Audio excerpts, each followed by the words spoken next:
Why the majority of elderly people have a difficult time living above the age of 85. Unanticipated factors that subtly limit lifespan.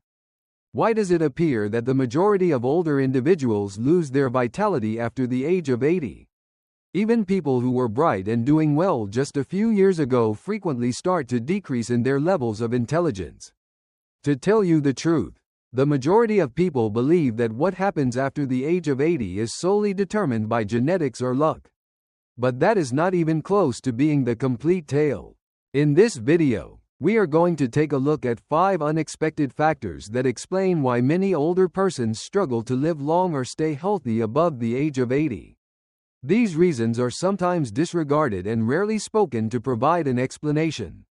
The typical suspects, such as diet, smoking, or exercise, are not the reason for this. These are more profound and nuanced aspects that frequently go unnoticed, even in individuals who consider themselves to have done the majority of things correctly. In addition, the good news is that after you have identified them, you will be able to take action to address them. Stay with me to the end of this video if you have ever wondered what the true obstacles are that prevent people from living past the age of 80 and how you may protect yourself from falling victim to them while you still have chance. As a result of the fact that these 5 unanticipated factors might work. Changing the way you age is something you do before it is too late. The time has come to get started. Firstly, a decrease in the amount of micro-social engagement. Experts refer to the gradual absence of what they call micro-social engagement as one of the primary reasons why many elderly people do not live long after the age of 80. This is one of the most neglected factors. These are not the kind of close friendships or family get-togethers that you have. Obviously, those are still quite important. Instead, it is the seemingly meaningless exchanges that used to fill your everyday existence without you ever realizing those interactions. Consider how frequently you used to greet the person who delivered your mail. Offer a quick joke to the person who worked the register at the grocery store. Or give a friendly gesture to the neighbor who was walking their dog across the street. That little period of touch was more than just a good experience. Your neurological system was being regulated. Your sense of belonging was being strengthened, and your brain's social wiring was being kept sharp and engaged by them and their actions. However, numerous elderly people ceased going to the store on their own after the age of 80. They either shop online or ask their family members for assistance. Because their hearing isn't as good as it used to be, they quit engaging in conversation with people they don't know. It's also possible that they cease going outside since the temperature is a little bit less than ideal. Also, they may not feel stable in their knees. In addition, when those minor social touch points begin to disappear, something else, vitality, also begins to disappear. It's fascinating to note that the majority of people are completely unaware that this is taking place. The way they see it, they are merely making life easier. They are, however, removing the low-level social connections that stimulate brain function, elevate mood, and indicate to the body that they are still a part of the living, breathing, everyday world. This is what they are actually doing. It does not have to be difficult to understand. My experience has shown me that there are men in their 80s who have maintained their sharpness merely by going to the same coffee shop every morning, greeting the same employees, and making eye contact with the same 3 people who are standing on the corner. That little period of human interaction, which lasted for 5 minutes, was not only regular, it was crucial to life. It provided structure to their days. It ensured that they were held accountable. They experienced a sense of being seen. And there is a cost to the biological system when this is eliminated. There is a response in the brain to loneliness as a source of stress. Both the profound and the subtle kinds are present. The levels of hormones are altered. Inflammation is increased, and the immune system is weakened. However, the most crucial effect is that it starts to minimize the size of the neural networks in the brain that are accountable for memory, attention, and the regulation of emotions. Simply put, it has the effect of making you feel older more quickly. Therefore, if you have noticed that you are not talking to as many people during the day, or if you have just stopped going out for small errands, or if you have stopped initiating informal conversations, or if you have begun feeling invisible in your community. It is time to reverse that, mostly due to the fact that those moments of connection, even the ones that appear to be forgettable, are communicating to your brain and your body that you are still important. You continue to be a component of something. Furthermore, this message is one of the most potent medicines for maintaining one's life. Not only in terms of years, but also in terms of spirit. The second issue is excessively cautious inactivity. Another unknown factor that contributes to the fact that many people do not live to be more than 80 years old is something that, at first glance, appears to be responsible and prudent. One must be careful, yet there is a thin line that separates being careful from being overly cautious. In addition, once that boundary is exceeded, the repercussions are almost never immediate but are always cumulative. In many cases, it starts with the best of intentions. Maybe you fell down the stairs once, or maybe you came dangerously close to losing your balance on the sidewalk. You make the decision to reduce the amount of time you spend wandering outside. As a result, you no longer have to bend over to reach low shelves or crawl into the backseat of the automobile. You sit down more, and you remain seated for a longer period of time. Those who are close to you praise your cautiousness. People advise you not to push it. Attempt to relax. In addition, before you know it, you have crafted a life that is secure while still being unruffled. But when there is a halt in motion, this is the topic that no one discusses. Strength also plays a role, not only in your arms and legs, but also in your coordination, your balance, and your inner stability as well. Unlike a machine, your body does not require rest in order to maintain its efficiency. It is more comparable to a garden that requires maintenance. The situation does not remain unchanged even when the level of activity decreases to a trickle. They get more feeble. The core is one of the first locations that it starts to show up. It is a common misconception that the deep trunk muscles are not as crucial as they actually are for everything. Being able to stand, walk, lift, and even get out of a chair are all included. In the event that such muscles are not used for even a few weeks, they will contract. As a result of their shrinkage, your equilibrium will suffer. You begin to sway and shake. The cycle continues to develop. I was acquainted with a man named Walter who was 82 years old and stopped going for his evening walks when he fell down on a rainy day by accident. Just a fright. No broken bones were found. However, that fright was sufficient. Even though he used to walk a mile every evening, he now spends the majority of his evenings sitting and watching television. By the end of the first half year, he had lost 10 pounds of muscle. It felt like jelly was on his legs. Despite the fact that his physician had told him the damage had already begun, the fact that Walter was weak did not prompt him to stop. Due to the fact that he stopped, he grew feeble. Now, I'm not saying that you disregard the actual danger. The use of handrails, the wearing of shoes with a sturdy sole, the cleaning of walkways, and even the use of a cane if it is helpful are all intelligent approaches to safeguard yourself. Nevertheless, there is a distinction to be made between taking control of risk and giving in to it. In situations where fear is the driving force behind your actions, your body begins to forget how to move at all. It is important to pay attention to the fact that you are participating in less activities.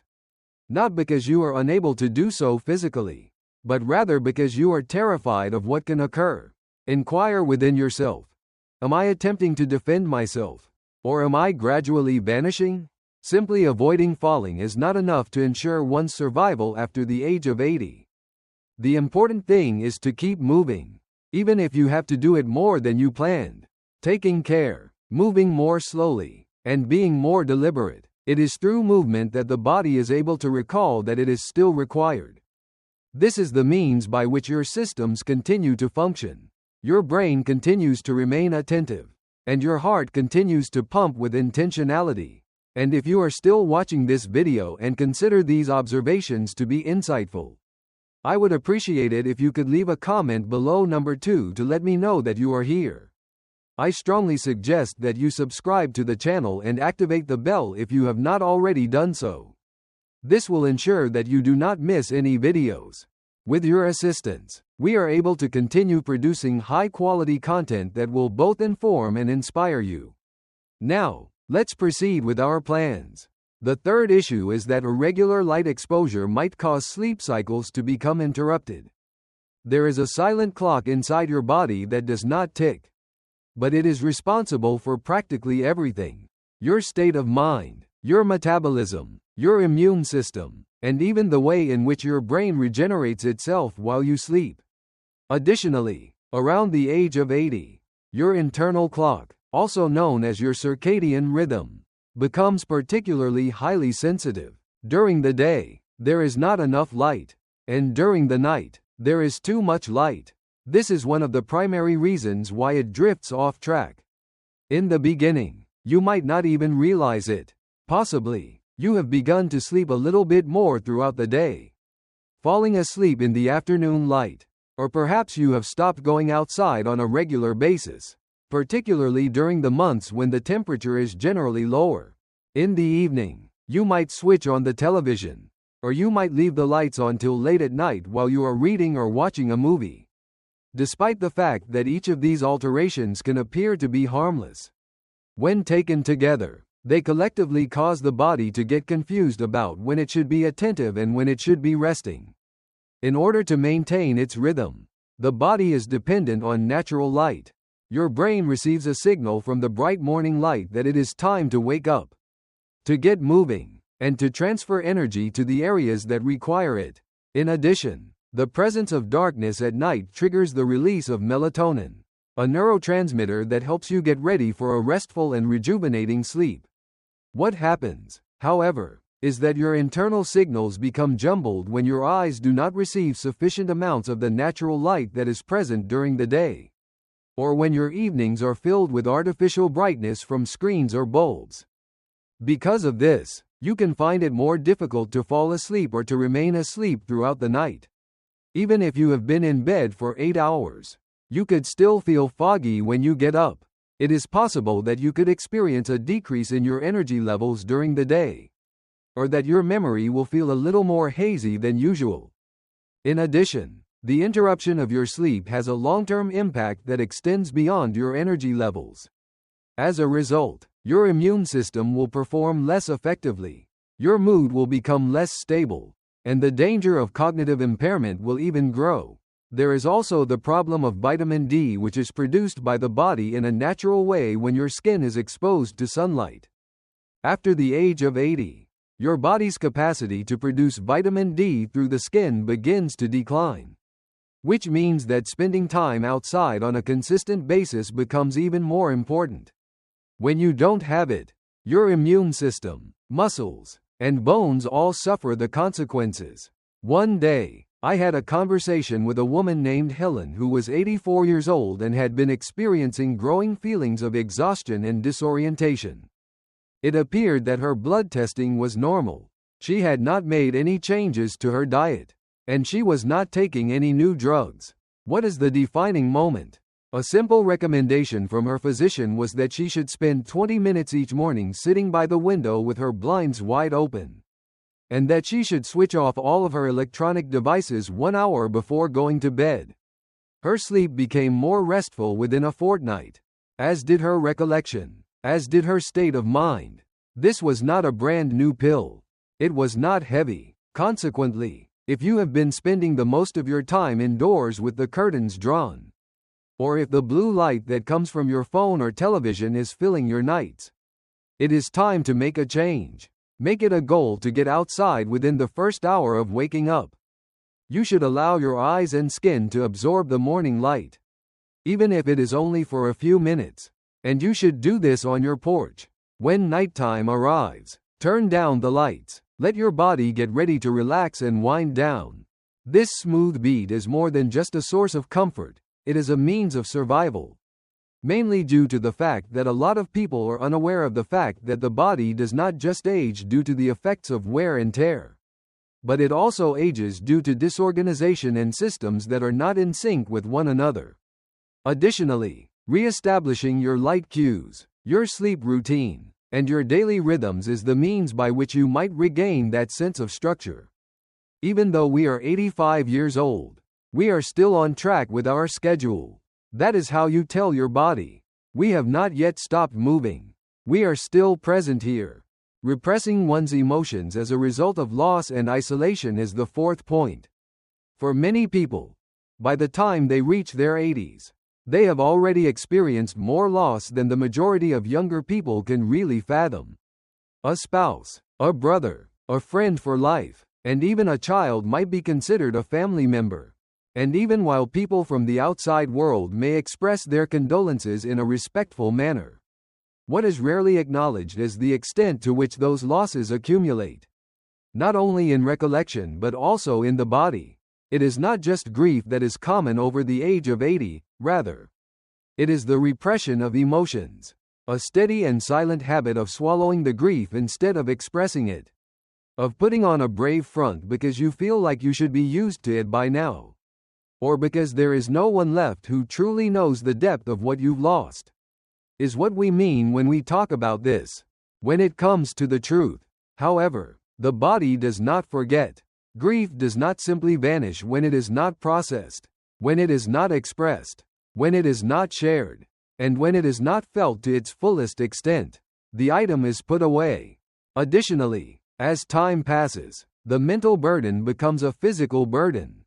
Your immune system, digestion, and sleep are all beginning to be negatively impacted as a result. It alters the hormones in your body. The result is that your nervous system is kept in a condition of calm tension all the time. The most difficult aspect is that it takes place in silence. It's possible that you appear tranquil from the outside. You may even say that you are doing well. On the other hand, if you have noticed that your shoulders have become slightly heavier, if your breathing has become a little shorter, and if your spark has diminished to the point where you no longer feel like yourself, it is possible that you are experiencing grief, even if you have not openly spoken it in years. My memory is of a man named George who was 86 years old when he lost his wife of 60 years. He did not cry very much.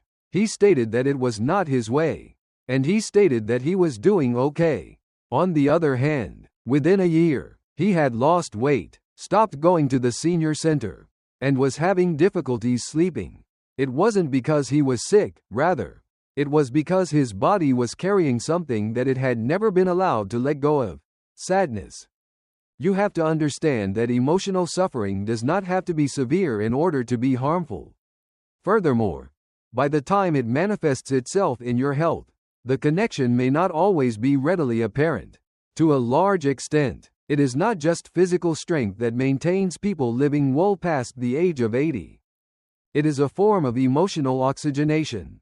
Having safe and accessible avenues for feelings of sadness, fear, and longing is what it means. To be able to express things like, I miss her, I'm still angry, or, I feel alone, without fear of being criticized for doing so is critical. It is precisely this kind of discharge that enables the heart to breathe once again. In addition, the body is able to heal when the heart is able to breathe. It is for this reason that people who live for a long time typically have some form of release. Perhaps it's a reliable friend of yours. It might be a journal as well. They may find that their church, a community organization, or even a therapist is able to assist them in unpacking the stories that they have carried around for decades. Regardless of the form, the fundamental idea remains the same. A transformation is possible for what is expressed. What becomes buried and grows over time. In the event that you have been keeping anything to yourself, not because you want to, but rather because you were at a loss for where to place it, it is time to create room for it, not only for the purpose of your feelings, but also for the sake of your vitality, mainly due to the fact that the heart is only capable of carrying a certain amount of weight before it begins to gradually shut down. You have to allow it to feel as well if you want to live well past the age of 80 and not only breathe. You have to make it feel for yourself. I would appreciate it if you could use the fourth comment section below to let me know that you are continuing viewing this video and that you are finding these insights to be helpful. I strongly suggest that you subscribe to the channel and activate the bell if you have not already done so. This will ensure that you do not miss any videos. With your assistance, we are able to continue producing high-quality content that will both inform and inspire you. Now, let's proceed with our plans. The fifth issue is a gradual lack of purpose in daily life. The gradual deterioration of something that we frequently take for granted until it is no longer present is one of the most insidious reasons why many people do not live past the age of 25. As a daily purpose, a life aim that is not big or philosophical in nature, but rather one that is straightforward, the kind that compels you to get out of bed in the morning with a desire to accomplish something, a destination to visit, and a person to meet. There is no requirement for purpose to be spectacular. This may involve watering the plants before the sun reaches its peak temperature. Eating the cat that lives in the neighborhood and waits at your door is one example. Whether it be repairing the hinge on the back gate or writing a letter to your grandchild. It depends on what you do. However, when these seemingly insignificant routines begin to disappear, when mornings arrive with no cause to move and evenings approach without anything that is worthy of reflection, something within begins to gently shut down. In response to the intellect, the body listens, and when the intellect discovers that there is no longer a cause to advance, the body follows suit. The appetite decreases. Movement becomes more sluggish. As a result of this, the systems that were previously responsible for regulating your health begin to become inactive. Not because they are malfunctioning, but rather because they are awaiting a factor that will cause them to turn back on. Due to the fact that it occurs gradually, it is simple to overlook. Perhaps the weekly bridge game that you play was called off. Maybe the church group decided to discontinue getting together. It's possible that your family sees you less frequently, or that your previous volunteer activity ended the moment your knees started hurting. You convince yourself that it is typical, that it is a natural aspect of becoming older. On the other hand, you are able to sense it. The days are rapidly passing, and each one is more peaceful than the one before it. Ruth, who was 88 years old at the time, seemed to be more alive than the majority of people who were half her age. Not only was she not affluent, but she was also not in ideal health, and she did not have a large family to support her. On the other hand, she had one item that was a constant in her routine. Each and every Monday, she would send postcards to the elderly members of her church. On a weekly basis, she prepared soup and stored it in the freezer for a nearby shelter. At approximately 4 o'clock in the afternoon, she would sit at her window every day, watching the children of the neighborhood make their way home from school. They were familiar with her. There was a wave from her. They responded with a wave. Despite the fact that it was not flashy, it added texture to her day. Rhythm was given to her heart by it. It provided her with a sense of continuity in her life. And this is the secret that no one will ever tell you. The body will continue to live for as long as it believes it is required to do so. Purpose, even the most insignificant type, is comparable to gasoline. It ensures that your organs continue to work, that your brain continues to learn, and that your cells continue to repair themselves. The fire begins to go down when you no longer have that feeling of being relevant. When you have the impression that your presence is no longer significant to anyone or anything. Because of this, those who live above the age of 80 with elegance and vigor typically have something that serves as a steady anchor for their day. A garden, a pet, a notebook, a ritual, a phone call, or even just a simple morning prayer could bring about this effect. This is not the scale that is important. Inconsistency is the problem. It's the realization that there's a cause to get up and move around when you first open your eyes in the morning. Therefore, if you have been experiencing a sense of disorientation, as if your days have lost their shape or significance, you should not disregard it. It's not only a matter of sadness. As a signal, it is, once again, your body is pleading for rhythm, structure, connection, and a sense of purpose. Because, at the end of the day, lifespan is not solely determined by the rate at which the heart beats. It is about the desire of the heart to continue beating and the underlying yearning to press on, to maintain connections, and to continue to matter. People are able to survive past the age of 80 and into lives that continue to feel full because of this. Lastly, some thoughts. As we progress toward the conclusion of this video, I would like to leave you with a reality that is uncomplicated but profound. After the age of 80, the majority of people do not die as a result of a single event. There is no rapid change in circumstances that can be attributed to a diagnosis, a fall, or a birthday. It's the gradual and unnoticeable disappearance of routines, rhythms, and reasons to continue being engaged. The changes that are occurring are frequently so subtle and gradual that you do not become aware of what is taking place until something within you begins to seem darker than it did in the past. On the other hand, the good news is that at the same time as these adjustments occur gradually, they may also be reversed gradually. One thing you do today, not because you have to, but because it gives structure, connection, or significance to your life, should be something like going for a stroll outside, having an additional discussion with someone at the shop, stretching for a few minutes in the morning. The first step in turning things around is to do those things. Now, I want you to recall the 5 surprising reasons that we discussed before. Which of these had the most impact on you? Which one presented an unsettling sense of familiarity? What is more essential is that which of these are you willing to take action on? Even if it is only in a minor way. Beginning today? Because the reality is that you have more control than you believe when it comes to changing the way you age. Not to stop the process of aging itself. If you are willing to guard your rhythms, protect your purpose, and allow yourself to experience what needs to be felt, then there is a good probability that you will not simply reach the age of 80. If you are willing to stay awake to the silent shifts, then you will not just reach the age of 80.